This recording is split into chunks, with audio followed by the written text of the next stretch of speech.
a second. Thank you, everyone, for your patience. All of you out there, all none of you. Well, hello, and good Friday to you, or Thursday. I'm sorry. I can't get the hang of Thursdays. Although I am going to ask you guys to hang on just a second because I'm sitting in deep dark shadows here, and I'm going to turn on my studio lights. So bear with me just a minute, if you would, please, and thank you. I got nobody watching on Facebook anyway. Hang on just a moment.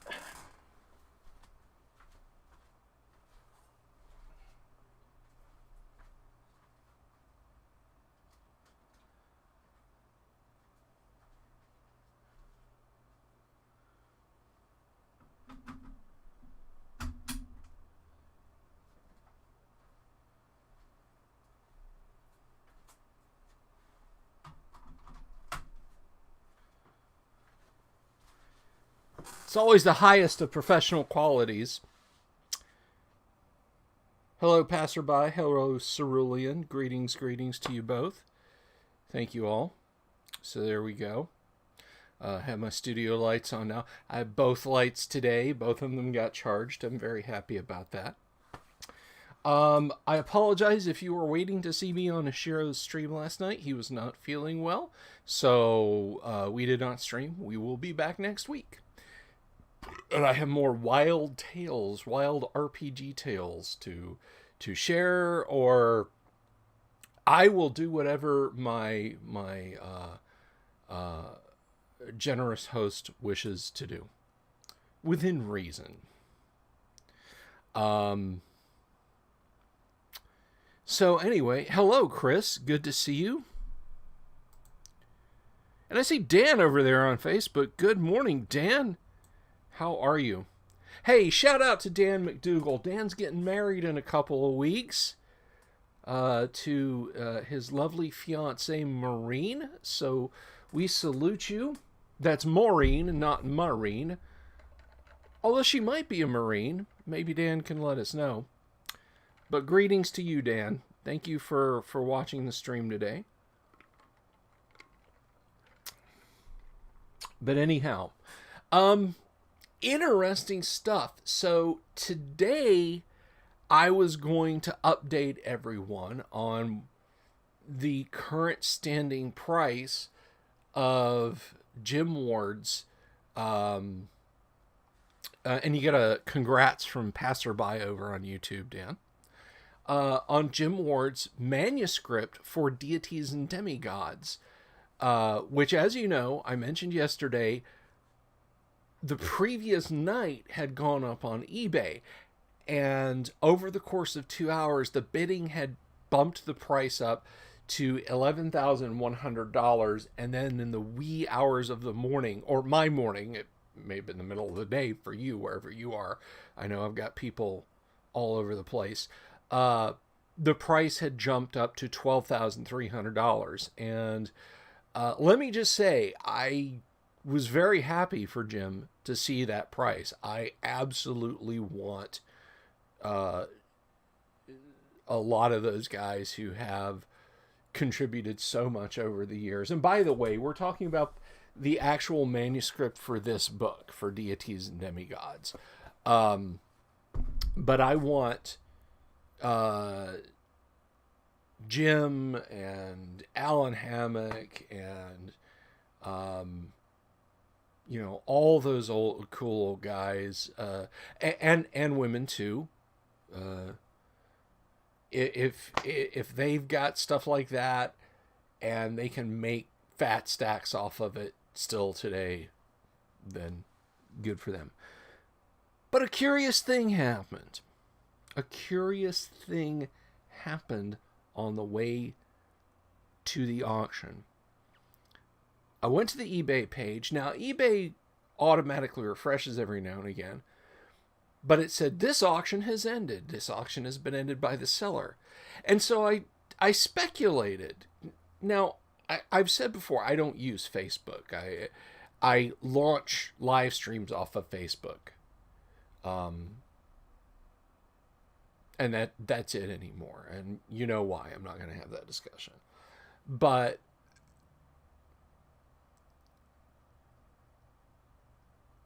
when I went to Facebook to set up the live stream this morning, right there, smack dab in the middle of my news feed, is a post from Jim Ward about the auction. And this is what he said. And I'm gonna read you his post, and I'm gonna offer my opinions on it. And they're only my opinions. So let's see what Jim said.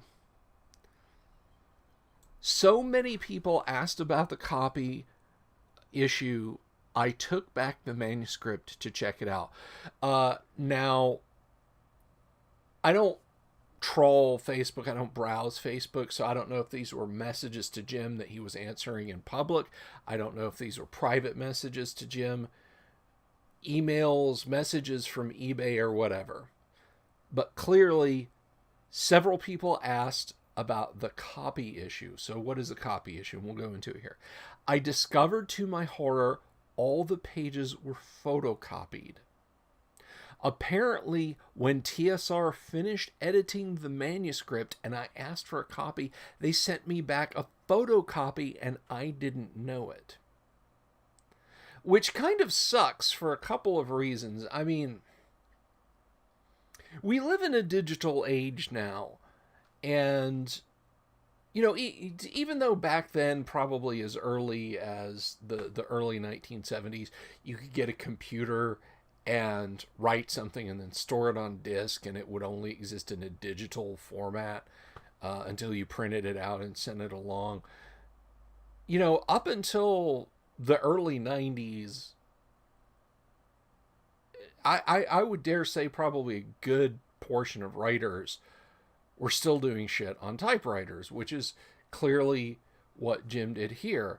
And, you know, if I had done something as cool as Deities and Demigods and said, "Hey, can I have my manuscript back?" and they sent me back just a photocopy of it, I'd be a little torqued.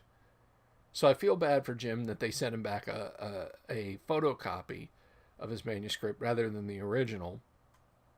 And then we get into the other part of the aw dang part. And that is, so in evaluating the manuscript, you have to ask yourself if buying my personal copy is worth it. I have taken down the eBay listing and will be putting it up again tomorrow with the correction listed in the item. Now, Jim, I don't know if you watch my streams. I don't know if you're going to watch my stream. Or if anyone watching the stream points Jim at it, like, "Hey, Bill Sylvia is saying stuff about this." But let me just say something, dude. From the bottom of my heart, that is absolutely the most righteous move. You know, you didn't just correct it and then sit on people's bids.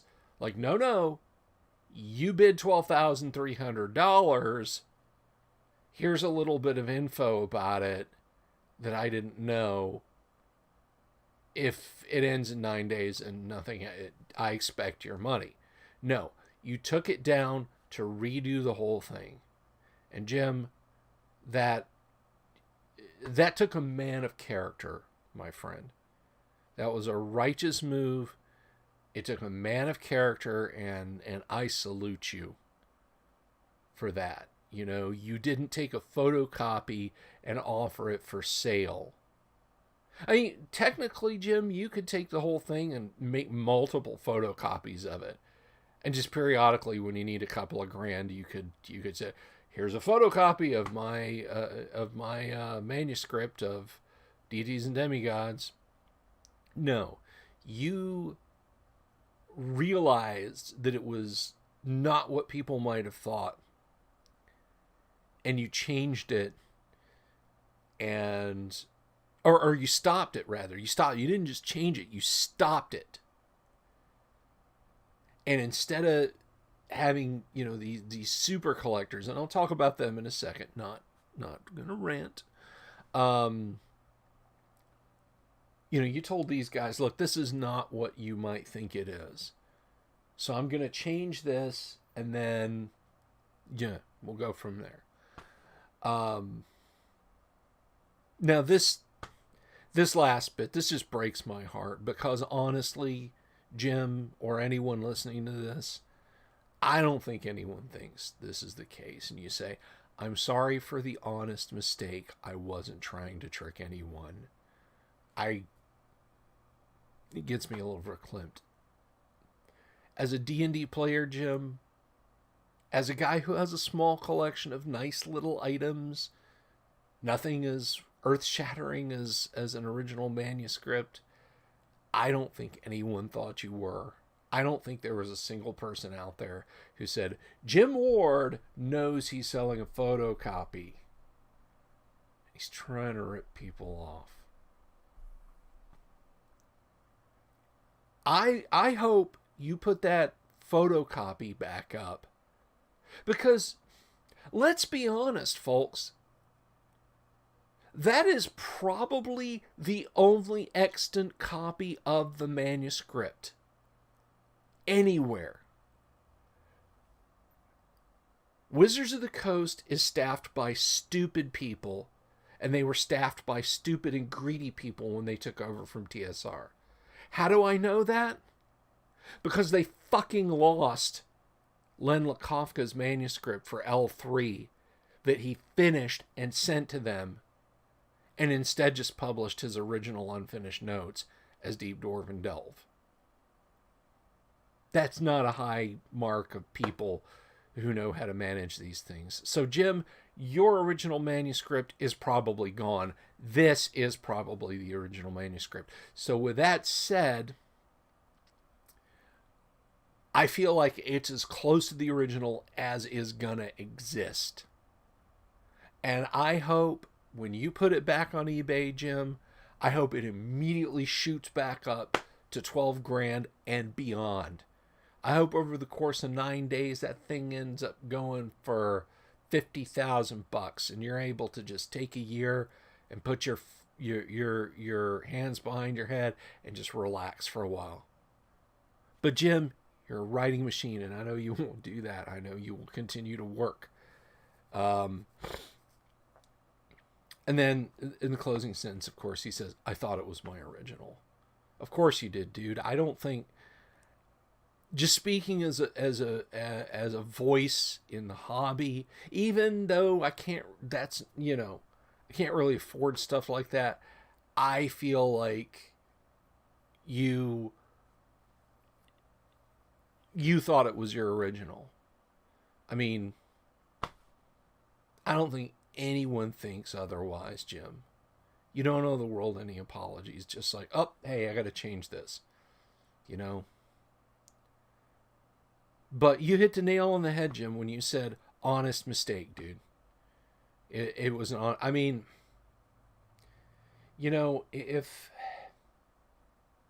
I put up, I don't know, one of my D&D books for auction, my True First Monster Manual, and said, hey, this is a True First Monster Manual, blah, blah, blah. I mean, as far as I know, it is a True First print. But somebody comes back and says, well, no, it's using 65-pound paper in the overleafs, and a True First uses 70-pound. Yeah, I might change that, because there might be somebody out there who's gonna, gonna buy that item. And I'm gonna pause for a second here. I'm gonna read, because I got a lot of messages. Cerulean, many congrats to Dan. I haven't heard of this book as an early supplement. Cerulean, I'm going to come back to you in just a second. I saw that post this morning. In some ways, Jim's story reminds me of the story I heard about TSR just dumpstering tons of original art when they went out of business and artists losing their work. Yeah, the dollar sign. So the dollar sign is indicative that, like, some people, I think it originally started out legitimately as a stylized S, just to look cool, but the dollar sign in as a substitution for the S very quickly came to stand for the fact that TSR was the shovelware RPG company of its day, and they were out GURPSing GURPS in terms of stuff. I mean, how many settings came out in the 90s? You had Al Qaeda, you had, Al Qadim, Mesno Bananarama, Ravenloft, Spelljammer, Birthright, Mystara, New Greyhawk.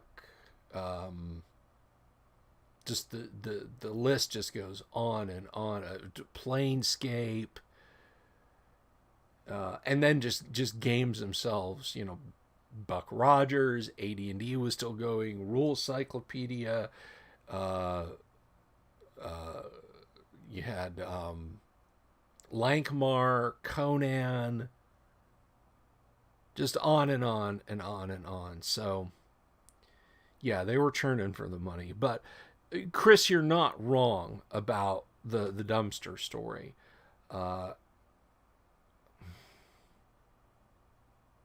Mesno Bananarama. Yeah, I look at it and that's all I can see is Mesno Bananarama.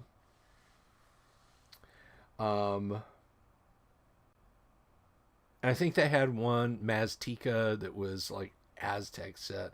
They had a setting for every like day of the year, not even day of the week, day of the year, maybe even day of the month. So here's my thoughts on Jim's pulling the auction and money and profits and things like that. There is seemingly a very black and white division between somebody who can buy this and somebody like me who would literally just put a joke bid of $50 on it, knowing that the price would just be astronomical. I mean, you can't get even a beat up Deities and Demigods for $50, as we found out last week.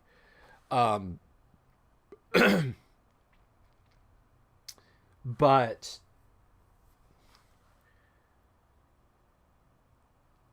the gradation of buyer differs more than just pleb who can't and Jeff Bezos level crazy rich guy.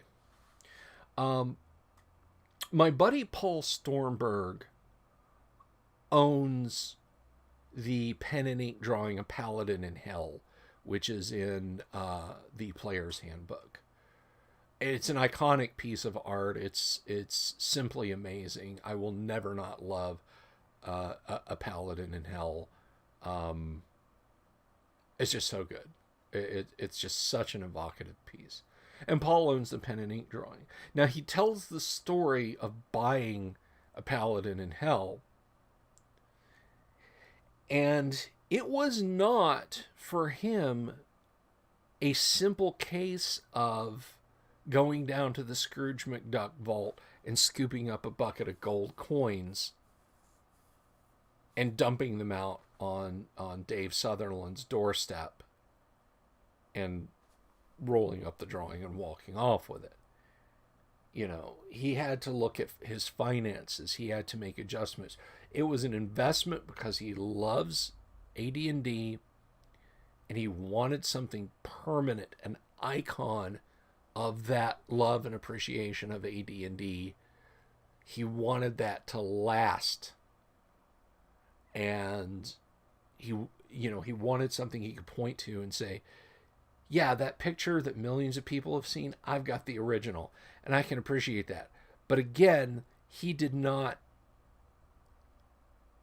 by his own, his own telling of the story, he did not have just fun money to go out and buy this thing with. And I think with some, at least, of the bidding on Jim's Deities and Demigods typed manuscript Which it still is. Jim, if you're watching this, dude, that's still it. That's probably all there is. Okay? That's my take on it. But I think there are some people who genuinely had similar feelings to Paul. Like, yeah, I love AD&D, and I want something unique. Maybe, I can't necessarily play with it. I mean, Paul probably doesn't break out his Paladin in Hell print and use it as an illustration like, this is what you see in Hell. But it's still a gaming item. It's still a part of gaming history. And to quote Indiana Jones, it belongs in a museum. Not it belongs in a museum like Paul shouldn't have it. I'm just saying it is in a museum. It's in Paul's hands. It's not, a thin rotting layer of mold in the bottom of a Legion Evil landfill. Thank God. So it would be with whoever bought the manuscript. And I am sure there's some people who were absolutely willing to try and hit the high bid early on, who were like, okay, let me pull up my bank book. Let me see what I've got. Do I have some Bitcoin? Do I have some gold investments? Because I really want this. This is a unique piece of history. And as I said yesterday, all it is the manuscript of what went in here. It is not like Gary's Greyhawk Dungeon notes, okay? Those don't exist anywhere except in notebooks that Gail Gygax has and will never show the world. Those are never going to get released. We're never going to see Castle Greyhawk. We're never going to see Gary's other Greyhawk notes.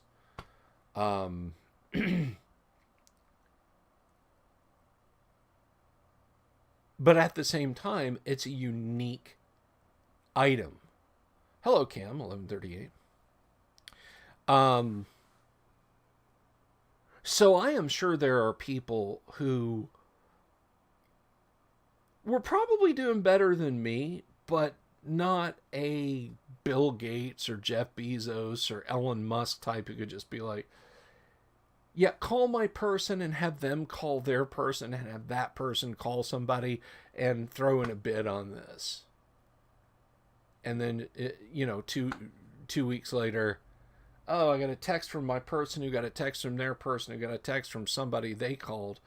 I won that thing. Cool. Put it in a box and stick it in my safety deposit vault. And they never consider it again. I genuinely think there were people who were bidding it up who were, again, not the super rich elites, who probably had to say, okay, I'm going to have to make some adjustments. It's like the boat I was going to buy. It's this. And those people, I think, this is just my opinion on the subject, I think they'll come back and they'll absolutely bid on this. Because again, I don't think the original exists anymore. If anybody knows where it's at, it's that pack of grabastic pieces of garbage who fumbled the Len Lakofka manuscript issue. Dudes couldn't organize a piss up in a brewery. They, if they had it, they probably lost it. So, yeah, this is probably it. And I would tend to think that the people who are trying to make those hard decisions about whether or not they wanted to sink $7, $8, $9, $10, $11, $12,000 into this thing are going to come back because it's the same deal. Now, Jim did leave the door open for folks to bid lower. People might go, well, it's a copy. I mean, if the original shows up one day, I don't have the original. maybe I think this is only worth bidding $100 on, not 6,000. I hope that's not the case. I hope there's a flood of people, more people now, who rush in and bid this thing up and up and up and up and up and up. And I hope it goes for 50,000. Hell, I hope it goes for $100,000. And Jim's able to just kick back and relax and stretch his legs out and say, okay, that's cool. I got some fun money. I got some spending money. I can cover some bills.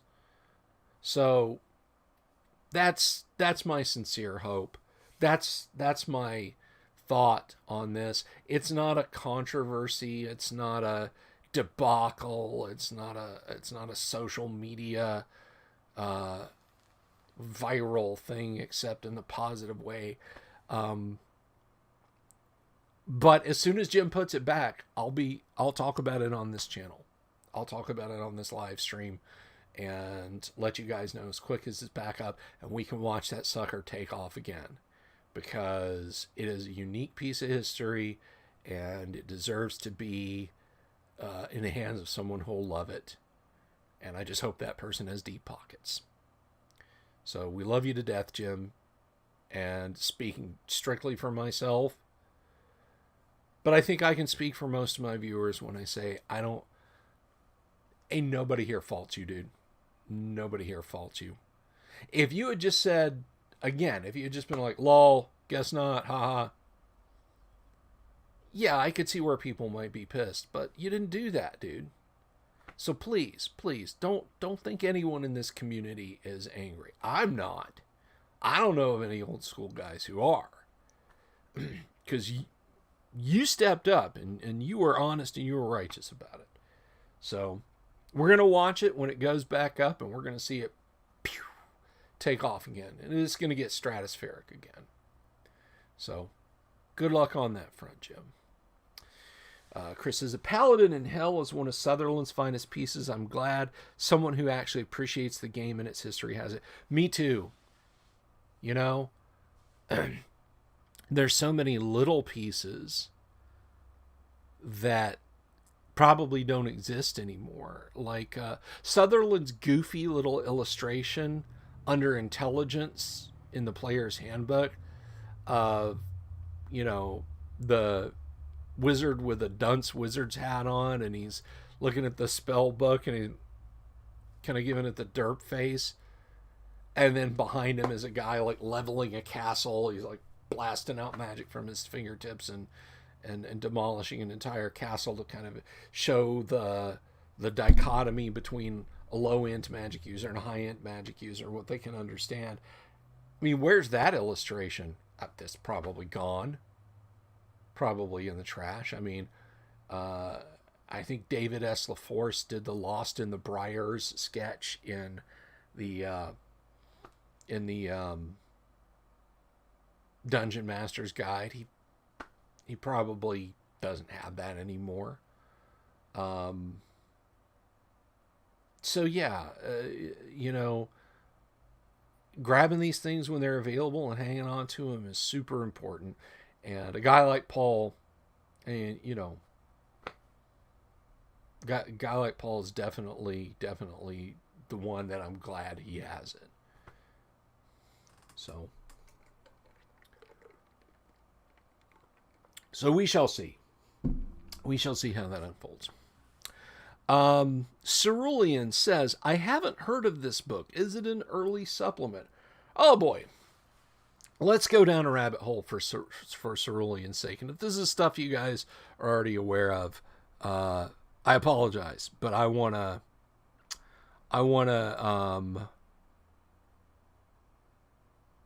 give him the 411.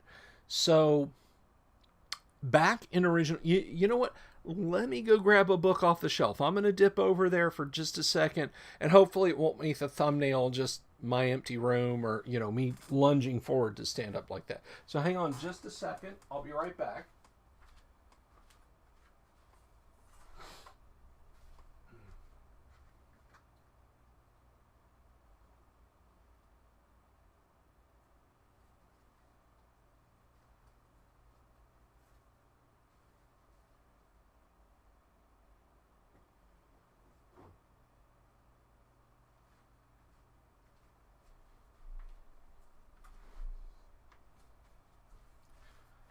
Alrighty, here we are back. Okay. So, um, back in the day, um,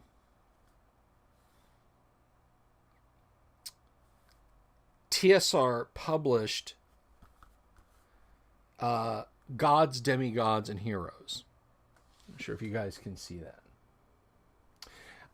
And yeah, that's a David Sutherland illustration on the cover, but it looks like you would actually see that in discovered, incredibly well preserved Egyptian art. But Gods, Demigods, and Heroes, which my copy is autographed by Rob Kuntz because he worked on it with Jim Ward. I want to get Jim's autograph on this and on my copy of Deities and Demigods one day. Or do I have Jim's autograph in Deities and Demigods? I don't remember. It's my friend Jeff who wrote a lovely poem in the front. No, I don't have Jim's autograph on this, so we're going to have to do something about that. Anyway, so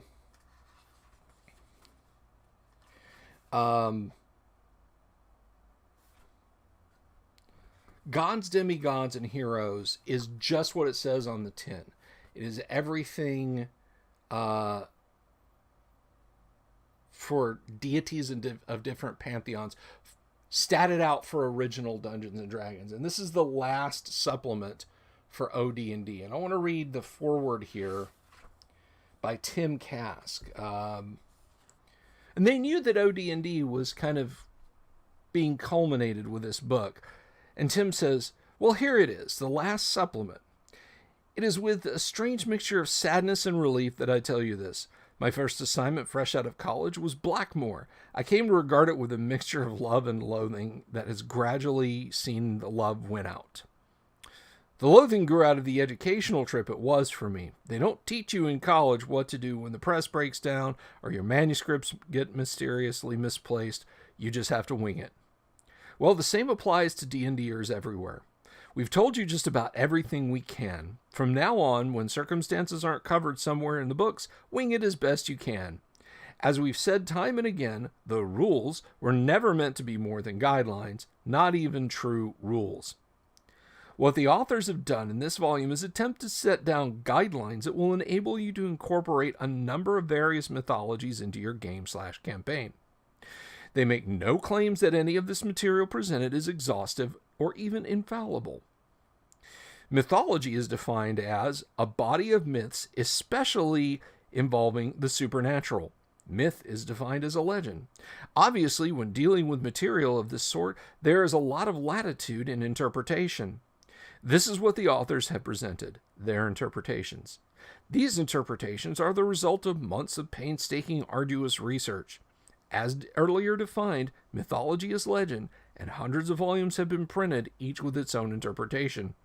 Further research and reading is recommended into all the mythos presented herein. This is the merest of outlines presented in D&D terms. This volume is something else also. Our last, and this paragraph is key, this is important. Our last attempt to reach the Monty Hall DMs. Perhaps now some of the gateway campaigns will look as foolish as they truly are. Giveaway campaigns, will look as foolish as they truly are. This is our last attempt to delineate the absurdity of 40-plus level characters, when Odin the Allfather has only 300 hit points who can take a 44th level lord seriously. The volume does not herald the end of new D&D material. There will always be new material. 'Tis the nature of the beastie. There were many myths that couldn't be squeezed into this. Keep looking for new stuff in the future pages of our periodicals, those that don't fit, as well as those aborting at this very moment. Just don't wait with bated breath for another supplement after this one. May you always make your saving throws. So, this was not only a catalog of gods and superheroes, not in the chainmail sense, well, both in the chainmail sense and not, but it was kind of an attempt to rein in DMs who would have campaigns that would last 9 months or a year, and everybody winds up at like he said, 40th level, when Odin only has 400 or 300 hit points. And it takes off from there. Now, there are a few classic heroes listed in here out of literature whom you might have heard of. We start off with Egyptian. Let's hear it for the sun god. He's a real fun god. Rah, rah, rah. That's not in the book. That's anyway. But there's Egyptian mythos. There's, let's see, India, gods of India. And what's next? Greek mythology, of course. Celtic mythos.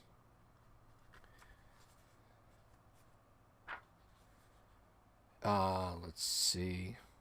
The Norse gods. Norse goddesses. Interesting that they separate the two. There aren't Egyptian gods and Egyptian goddesses, but surely Bast is female and Tathamon is male. But then we have the Finnish gods and heroes. Not Finnish like, are we done? You know what I mean. Finland. Finland, Finland, Finland. That's where I want to be.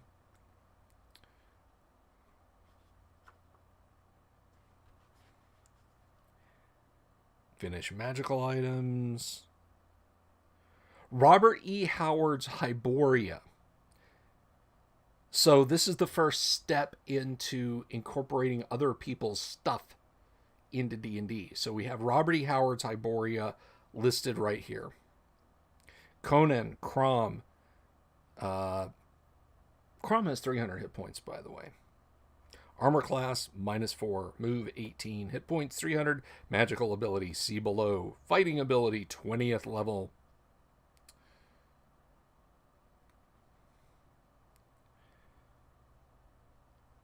Priest King of Set. Kittai Assassin. The Black Seers, and so on.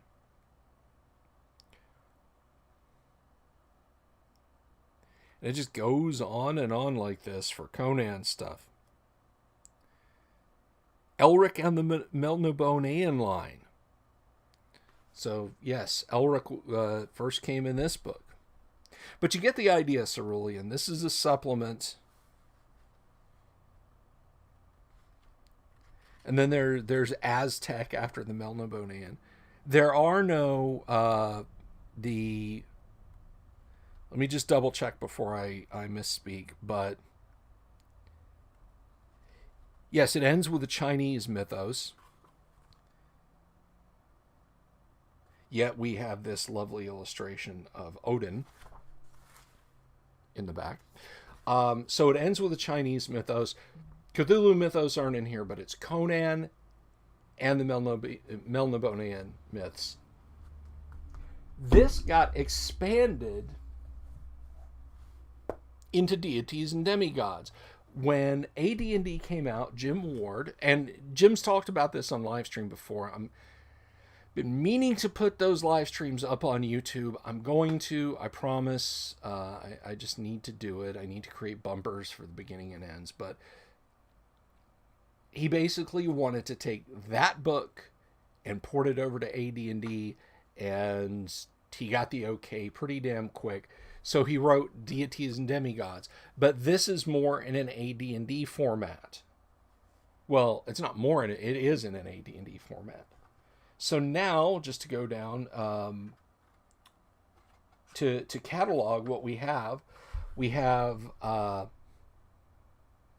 American Indian mythos, Arthurian heroes, Babylonian mythos, Celtic mythos, Central American mythos, Chinese mythos, Cthulhu mythos, Egyptian mythos, Finnish mythos, Greek mythos, Indian mythos, Japanese mythos, Melnibonéan mythos, Nawan mythos, non-human deities, Norse mythos, and Sumerian mythos, and then some very helpful appendices.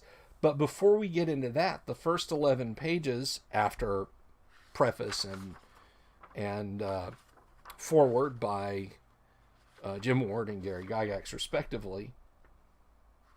There are some interesting things in here, and these are helpful for those times when you might have a first level character, or rather a first edition character, who winds up with, say, a 20 intelligence.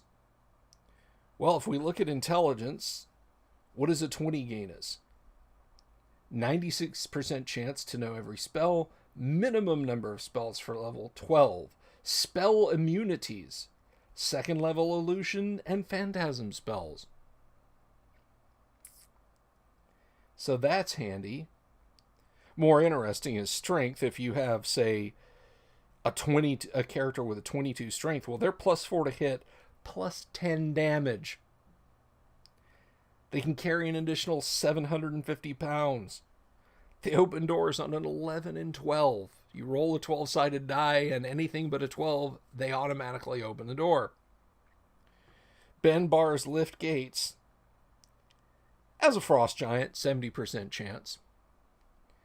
So it explains how to deal with really high-level stats. The one difference is under charisma, players, no matter how powerful they become, do not get the awe power of charisma, or horror power. And basically awe power, like let's just go for the broke. A character with a 25 charisma can have 50 henchmen. Their loyalty base is 100%.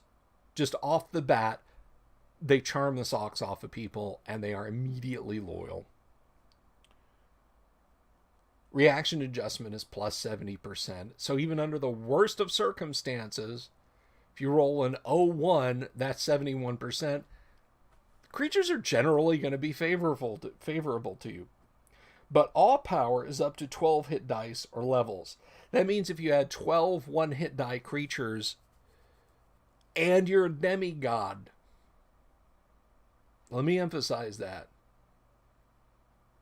and you start talking to them, those 12 one-hit die creatures are immediately going to be stunned into inaction by you. So 12 orcs meeting a 25 charisma being, even if he's of exact opposite of line, chaotic good as opposed to their lawful evil, they are not going to raise a hand against it. But that only applies to demigods or gods. Or I would even be so bold as to say potentially the heroes listed in this book. But a character who, through whatever means, got a 25 charisma, or whatever charisma past 18, they never get the awe power. That is just something that a god or godly has. So those are the kind of rules that you get in deities and demigods. And then we have, there's more rules about interacting with deities as both a worshiper and a priest. And it just goes on like that. And then we break into the myths. And let me see here. Like the Finnish mythos. Vanamonen. Armor class, -4. Move, 15 inches. Hit points, 250. Number of attacks, 2. Damage per attack by weapon type. Special attack, see below. Special defenses, immune to charm and disease. Well, he could hug a mummy and it's not going to do anything to him. Magic resistance, standard. Size, medium, 7 feet tall. Alignment, lawful good. Cleric, druid, 12th level cleric. Fighter, 20th level paladin. Magic user or illusionist, 12th level illusionist. Thief or assassin, nil. Monk or bard, 23rd level bard. Psionic ability, nil. Psionic attack defense modes, nil. And his strength is 19. His dex is 24. Orcs. Boss, but he seems like such a nice guy. Yeah. Wait a minute. Let's hear him out. Now, hold on a second. Just, let's hear the man out. What's interesting is charisma is only listed down to -7 for truly hideous beings, like the gods of trolls and so on. But that counts as a positive for beings that for some beings that worship them.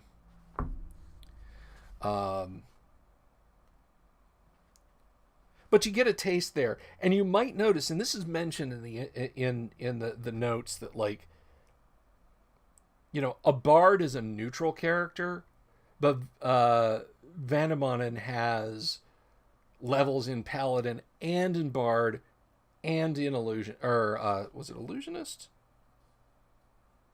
Yeah, and an illusionist. Those are not compatible. It doesn't matter. He's a creature. He is a being of legend.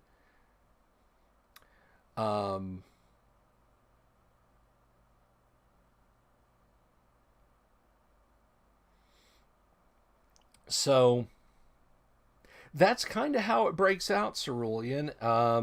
Now, as far as the availability of this, I have talked about this a lot before. Jim has been on the live stream, and Jim has talked about it before.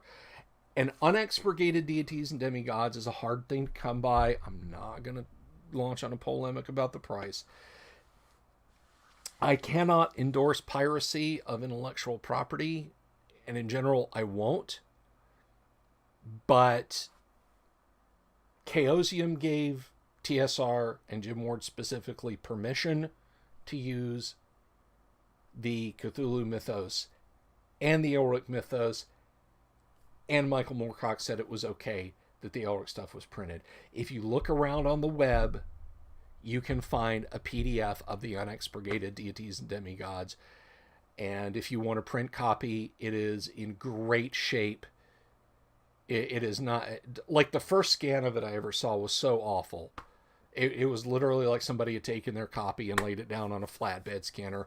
The scan that's out there now, it looks like it's been typeset. But it has been super duper cleaned up. So if you want the Elric and Cthulhu stuff, go out on the web and find a copy, unexpurgated copy of Deities and Demigods. I do recommend it.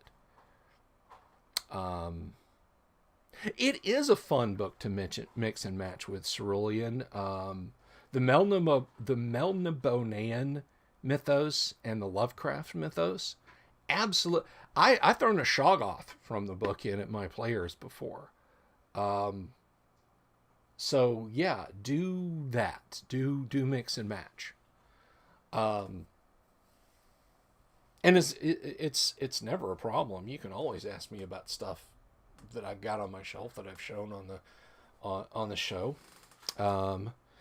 And Chris says, if I recall correctly, Jim had some common deity powers listed in Deities and Demigods, but Gary really upped the ante with those in the World of Greyhawk box set, to the point where a name-level PC would be a fool to take on even just a demigod. Well, I would say with Deities and Demigods, I mean, the weakest godling that I can think of is probably, and it's appropriately enough, is Kurt Lumac, the kobold demigod. But I mean, let's now, Kurt Lumac has more hit points than Loth. Loth only has 66, but 3 times a day Loth can immediately regenerate all of her hit points. So Loth effectively has 193 hit points. Let me see. Elves, goblins. Yeah, even Maglabiet has 350 hit points. If we go over here and we look at, Kurt Lumac, 219 hit points. His armor class is 0. He does 2 to 24 with a weapon in his hand, and 1 to 6 with his tail. He has a fear aura. Let's just look at it. I mean, he's a weak god. Curly Mac appears as a giant kobold, 5.5 feet tall. So he's like the size of an elf. When you remember that kobolds are like 2 feet tall or shorter, Kurt Lumac is of course a titan amongst them. Kurt Lumac appears as a giant kobold with scales of steel and a tail with a poisonous stinger. He hates all life but kobolds and is said to have taught the first kobolds the important arts of mining, ambushing, and looting. Kurt Lumac can smell gnomes up to a mile away, the scent of which drives him into a killing frenzy. He exudes a fear aura, and all enemies who come within 10 feet of him must save versus spells or flee in panic. Gnomes save at -4. He wields a +4 spear that strikes for 2 to 24 damage. He can also attack with his tail, which stings for 1 to 6, plus poison, save or die. Kobold shamans always wear orange robes with white death's head sigil on the chest. They can rise up to 5th level of clerical ability. And he's a 10th level cleric, a 16th level, fights as a 16 hit die monster, and 12th level assassin. He's 55% resistant to magic. And I think his psionic ability is nil, but I'm going to double check on that. Let's see. Yeah, at least he doesn't have psionic ability. So that's the god of... If you were like, yeah, okay, we're all like 9th, 10th level, we're gonna gate or probability travel rather into hell and kill the kobold god. You best bring backup characters.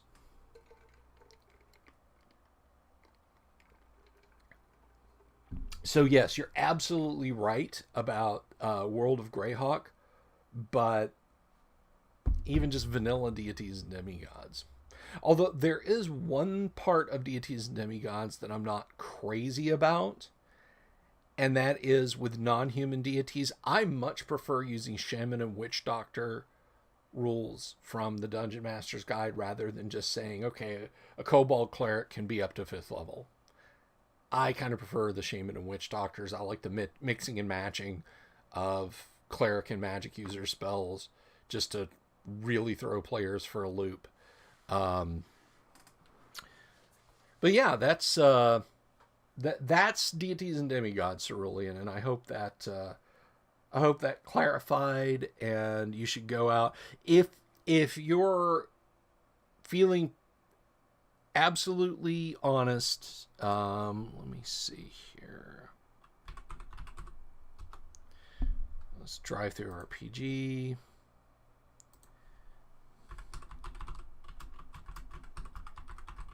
Find the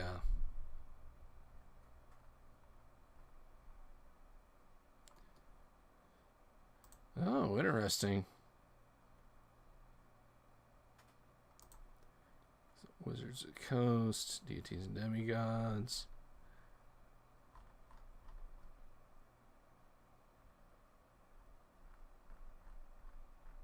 Are they?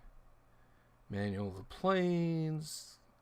So you can get gods, demigods, and heroes. Unfortunately, I believe the gods, demigods, and heroes supplement 4 reprint, retypeface does not have Conan and Elric in it.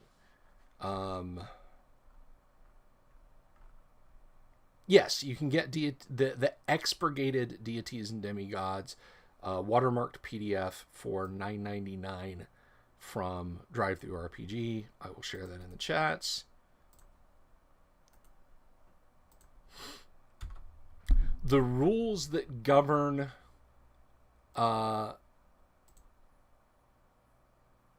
deity playthrough and so on are worth the price to add to your campaign if you think your campaign's going to go high enough level. Or it's just damn convenient, because I've had clerics get a pro, like I've already got an 18 whiz and I got an Ioun stone or a pearl of wisdom, and it's now raised my wisdom up. Or they get a, you get a fighter who has an 18 double aught strength, and he finds a manual of bodily health, or the one that basically raises your strength up by one. It's one of the magic manuals. I can't remember it. But it's nice to be able to immediately go to go to a book and say, this is exactly what it'll be like if you exceed the bounds of what is in the player's handbook. Yes, I want TSR to do my thinking for me. Yes, Tim Kask. Yes, I do. I'm paying TSR. I'm buying a product.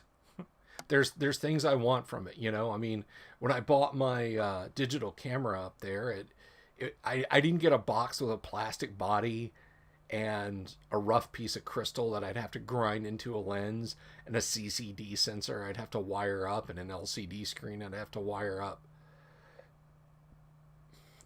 I paid Panasonic for the pleasure of having something I could just take out, point, and shoot. And it's the same with D&D.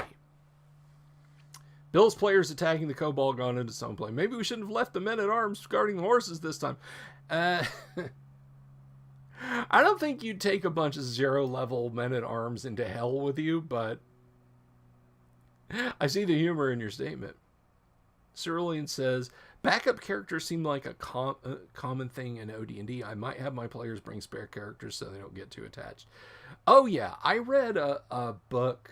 A guy talked about his experiences playing OD&D back in the 70s. It's a Britisher. The book's called The Elfish Gene. And it's kind of an interesting...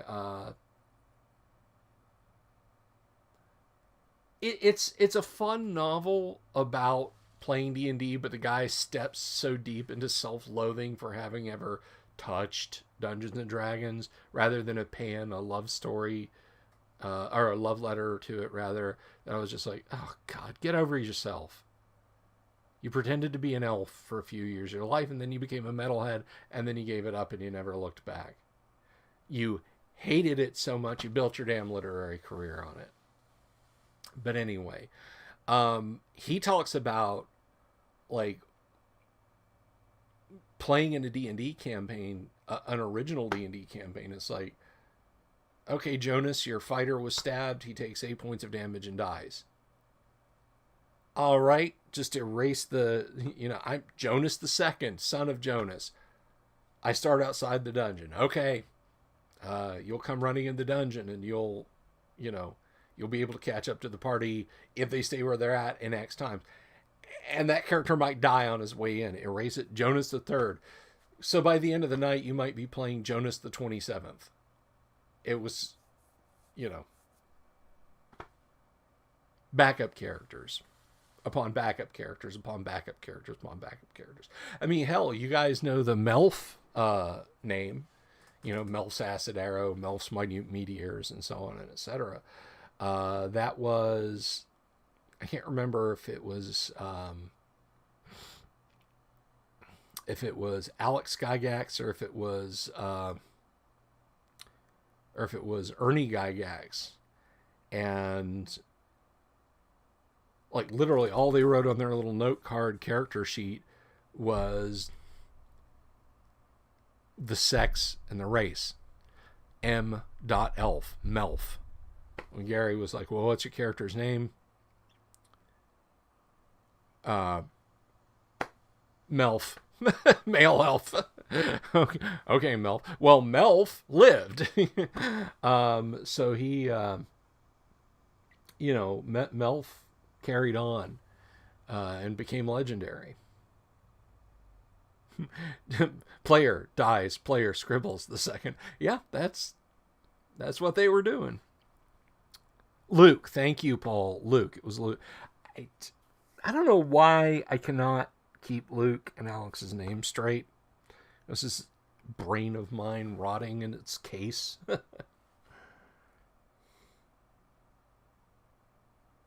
Williams is Jehovah there. Good sit.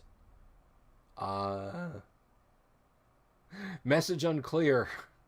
Brain stuck in translation. Yes, but Paul, it was Luke Gygax.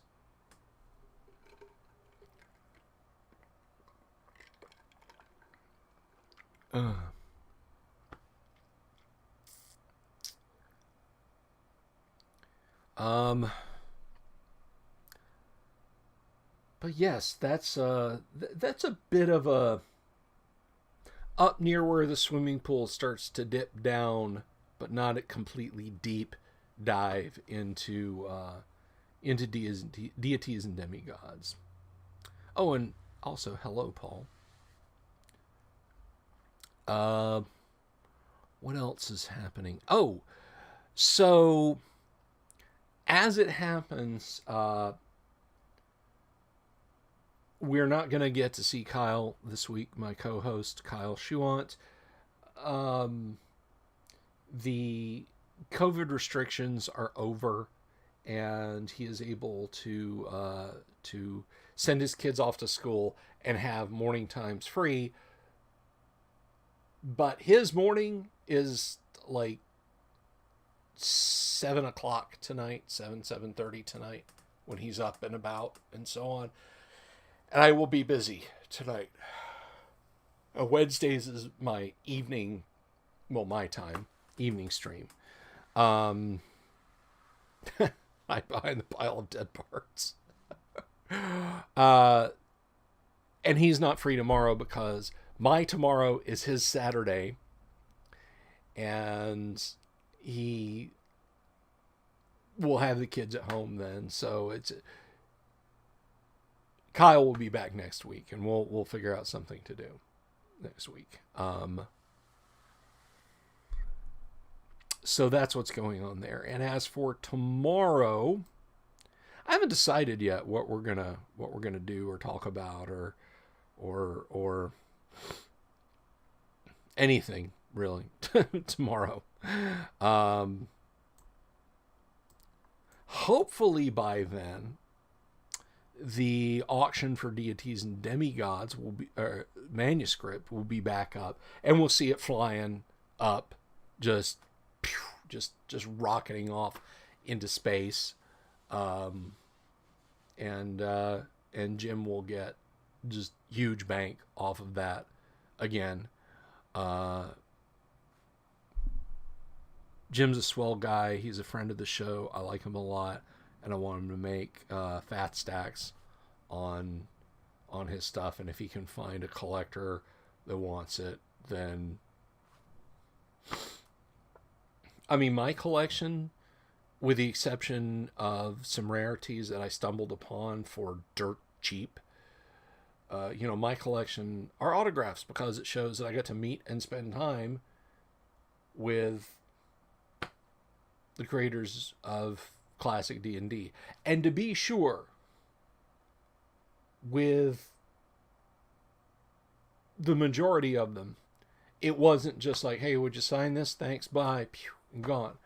It was meeting them, and it was spending time with them. I'm not shy about saying that I worked with Gary for a while, and that was awesome. And one summer we went up to Lake Geneva, and I took my stack of OD&D books and said, will you sign this for me? And he just went through Chainmail and the 3 books and Greyhawk, and then, although I think I took Greyhawk and got his autograph on that before then at Milwaukee Game Fest. Yeah, I don't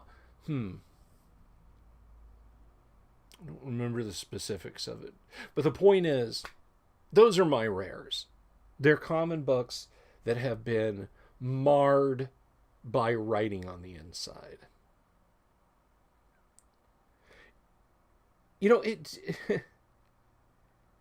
It would interest me to see what the outside world thinks the values of those is. Like, I kind of, like, if I had a reason to be in Las Vegas, I would love to go to the Pawn Shop of Pawn Stars, and just to ask, like, okay, I have these original Dungeons and Dragons books, and they're signed by Dave Arneson and Gary Gygax, who are no longer with us. And if they even engaged at that level, they might say, I'm going to have my guy come in and look at their signatures. And if you confirm their signatures, like, okay, what are you looking for? And I would name something just astronomical just to see what his counteroffer would be, You're at, asking price $3,000. Best I can do is 25. And I'd be like, see ya. Definitely have to bring spare characters and then kill them. Yes. Now, despite what anyone may think, and this is a restatement of a re-testament of my faith, and that is this. I don't set out specifically to kill player characters. I do set out to throw a challenge at them that they might find to be nearly insurmountable. Because I like it when they win. I do. I like to see them triumph. But I'm not going to set it up so that it's constantly win, win, win, win, win, win, win.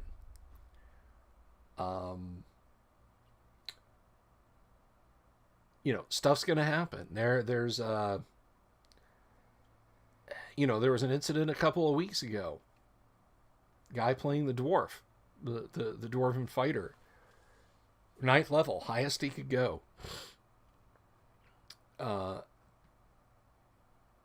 Party encountered a group of 12 whites. They turned away 9 of them. 3 of them remained. I rolled a 20. White reached over and grabbed the dwarf and drained him down a level. Next round, they rolled to try and turn the remainder. One white left, or was actually destroyed.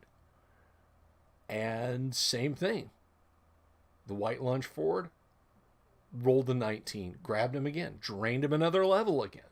So this 9th level Myrmidon, well, actually I think 9th level is hero, or superhero rather. No, 9th level is Lord. That's right. This 9th level Dwarven Lord is now back down to 7th level. D&D 5e. Oh no, a TPK. How horrible. Oh, D&D player. The game begins. Yes. Every dungeon should have 1 or 2 encounter areas where the players have the chance to go nope and just retreat. Players should do that. I mean,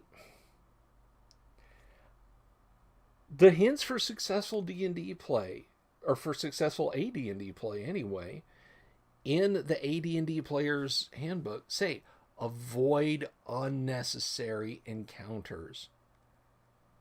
If you don't have to fight something, don't fight it.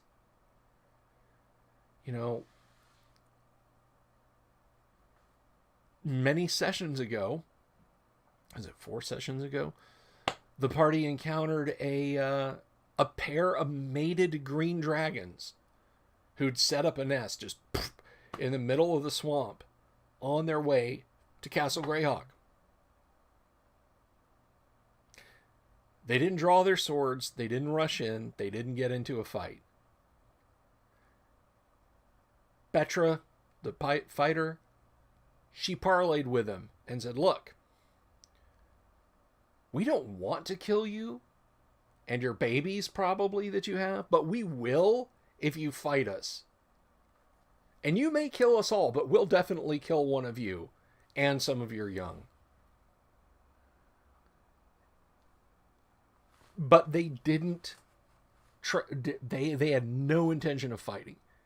They packed up their stuff, they got their convoy of men and horses and everything else, and they got the hell out of that situation. They avoided an unnecessary encounter. And I didn't punish him for it. I said, ha ha ha, the dragons laugh at your puny attempts to parley with him. If I'd rolled an 0-1, I'd say, hey, the dragons attack immediately. But they didn't. Avoid, but he gave me a dirty look. And that's, as the years have gone on, the expectation has been, and it's been built into D&D now, that the Dungeon Master will never create an encounter that the players, with their unique,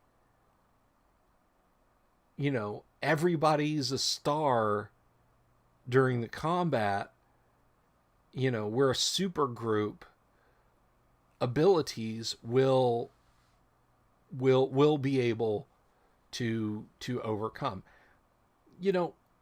I've had players continuing campaigns or continuing adventures in the dungeon when the magic users were out of spells.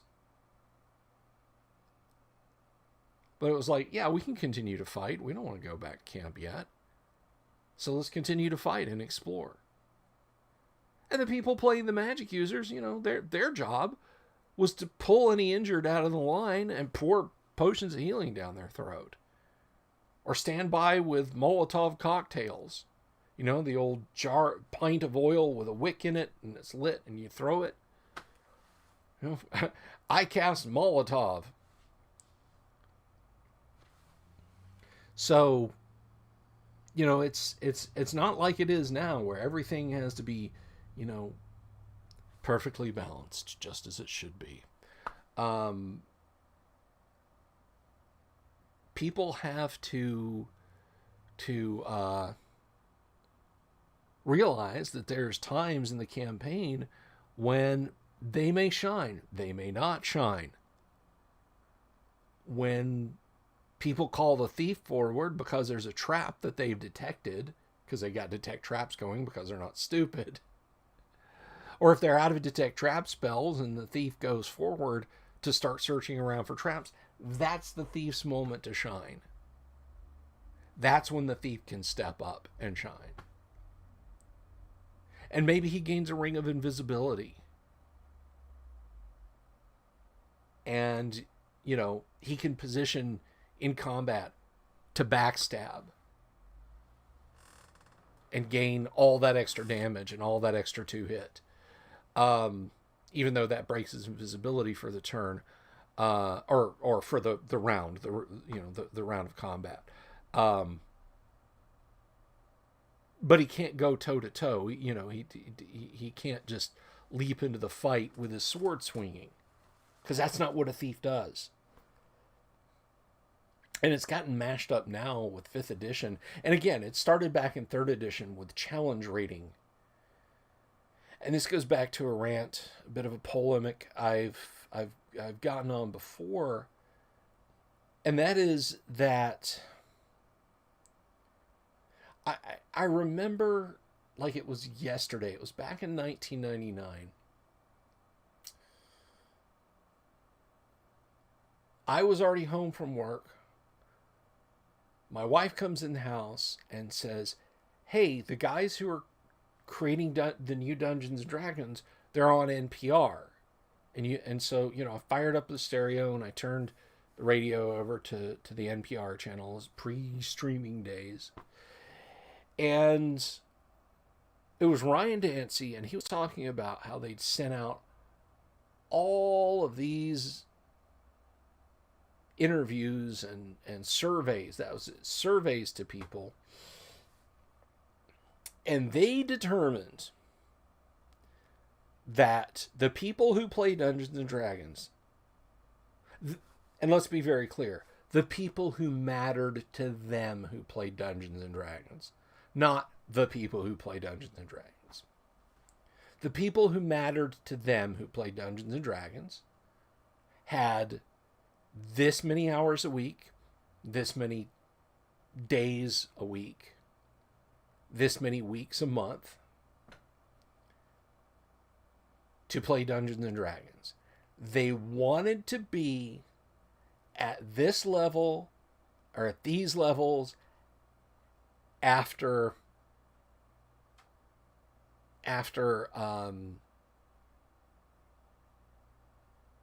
this many sessions. And the mathematically correct way to do that was to make sure was to use this CR system. So it's a CR20. And the group is a CR15. So don't throw that encounter at them. Here's a CR15 encounter. So something that was mathematically and mechanically perfect to be input into the party and output as experience points. And also they got rid of the differentiating experience point charts because everybody can just ratchet up in lockstep. Because having different experience point tables, well, that screws up game balance. And so much fun and so much wildness and hilarity and drama and everything was sacrificed on the altar of balance, that it makes me sad. And it's clear that these guys didn't get D&D. They didn't get D&D. Oh, they understood that they wanted to hollow D&D out and stretch its skin over something that they would parade around saying this is Dungeons and Dragons.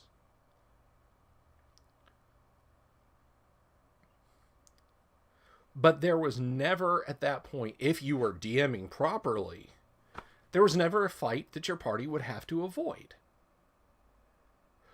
Our challenge rating is this. We've had this many encounters tonight. We know that we need to go no further and just go back to our encampment where we won't be attacked by random encounters, because those are gone now. And we may sit and heal and rest and go back in the dungeon for exactly these many.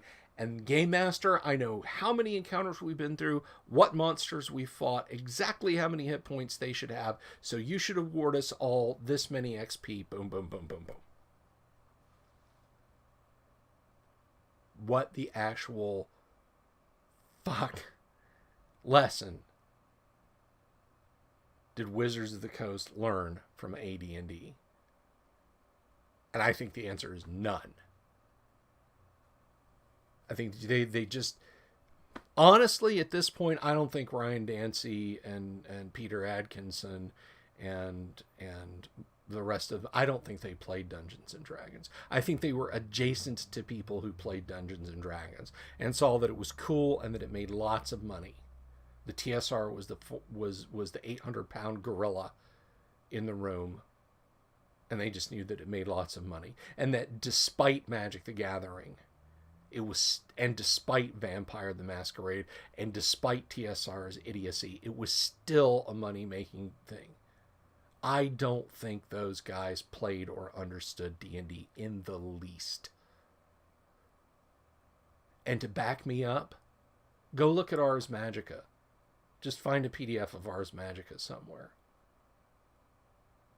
And if you go, oh, well, this is a D20 system, so this, this is Ars Magica D20. Came out years before D&D. They gutted D&D and they stuck in their own Ars Magica system just to make money. Because they didn't understand it. They didn't understand D&D. They didn't know about the texture and nuance of stuff like this. I have proof. I have interactions with Ryan Dancy himself that proves that he didn't fucking understand D&D. Remember when we talked about experience points? And Dancy didn't know how AD&D experience worked? Who the fuck gave him permission to design a new D&D if he didn't understand how the old D&D worked? 3rd edition would have been fine if it had built on the foundations of AD&D, but it didn't. It was an animatron.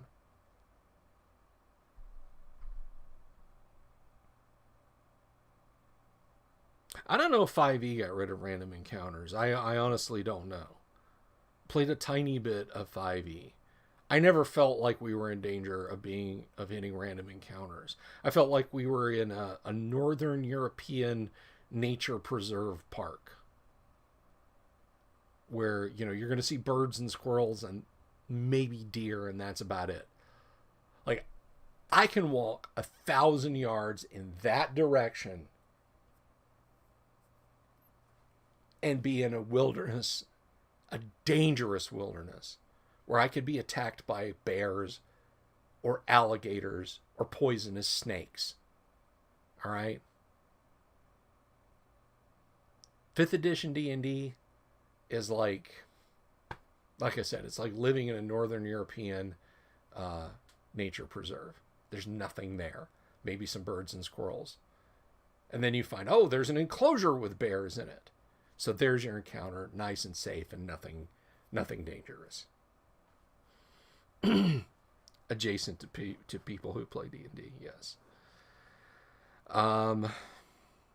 Passerby says, in my next game, whatever it is, I'll give them fate points from the WHFRP and then screw them over like a genie with wishes.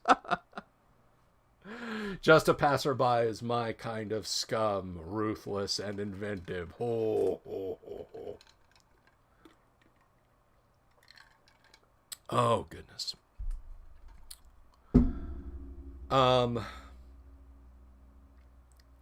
Well, the nice thing about AD&D is it has a fate point system. They're called saving throws. Oh, no, you got stabbed with poison. Oh, well, it's poison. I guess you die. Oh, no, you get a saving throw. There's your fate point system. I mean, hey, nobody told you to try and unlock the chest by using your index finger. So saving throws are really your fate point system. And the nice thing for players is it's not even points. You don't run out of them. Sort of. Adjacent. Yes, I said that. Adjacent to people who play D&D.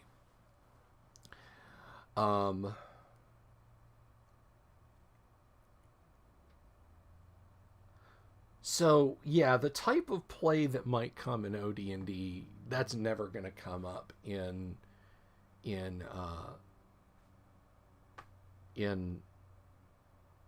current year. I'm told that I play D&D wrong now by 5th edition and its creators. I want to read this out loud because the subject has come up. First of all, the other day I talked about drow elves and encountering good drow elves in D2. But this was just absolutely brilliant, and I loved it. I loved reading this, and it made me it just encapsulates it, and I think it works not just for drow but for evil beings altogether in D&D, and I want to try and find it.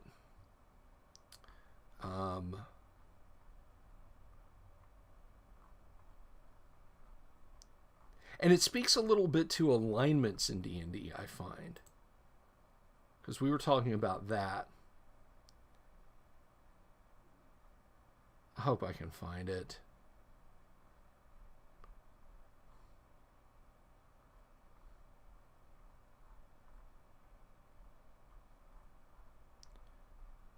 Pardon my scoliosis. And we're gonna cap off with this today because it's just so good.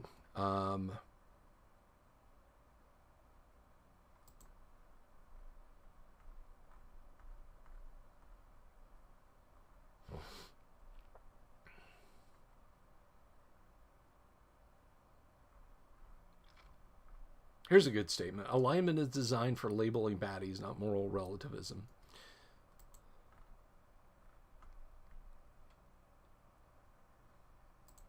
I think that's a fine statement. I don't think I'm finding what I'm looking for.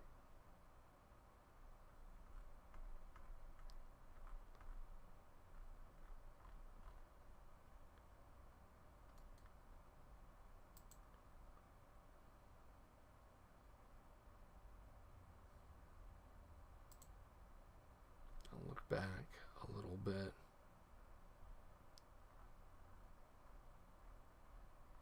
I'll try and find... I'm going to look one more place for this post, and if I can't find it, then maybe tomorrow.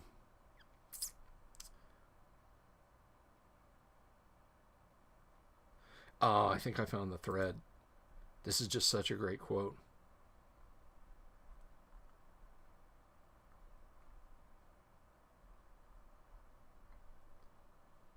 At least I hope I did.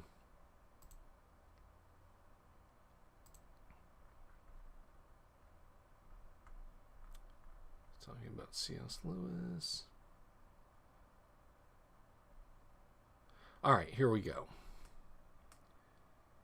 This is such an awesome quote, and it really should give you a perspective just on evil creatures, not just Drow, but on a lot of evil creatures in general.